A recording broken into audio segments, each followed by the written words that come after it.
ദുരന്തമുണ്ടായ പ്രദേശങ്ങളിൽ ഓറഞ്ച് അലേർട്ടാണ് ആ ഘട്ടത്തിൽ നിലനിന്നിരുന്നത്.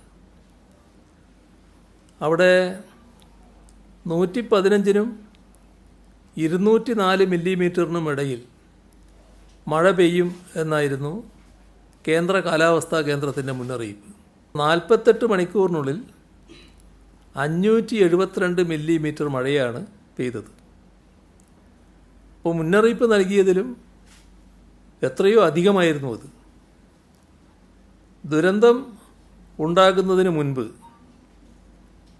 പ്രത്യേകം ശ്രദ്ധിക്കേണ്ട കാര്യം, ഒരു തവണ പോലും ആ പ്രദേശത്ത് റെഡ് അലേർട്ട് നൽകിയിട്ടുണ്ടായിരുന്നില്ല.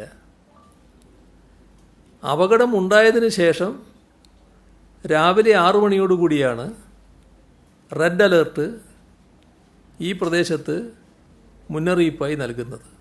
ഇതെല്ലാമാണ് വസ്തുത.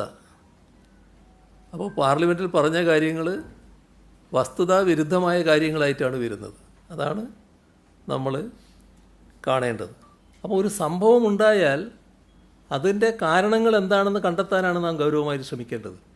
അതിൻ്റെ ഭാഗമായി കുറ്റപ്പെടുത്താനുള്ള വാസനയല്ല ഉണ്ടാകേണ്ടത്. ഇതാണ് ഈ ഘട്ടത്തിൽ ചെയ്യേണ്ട കാര്യം.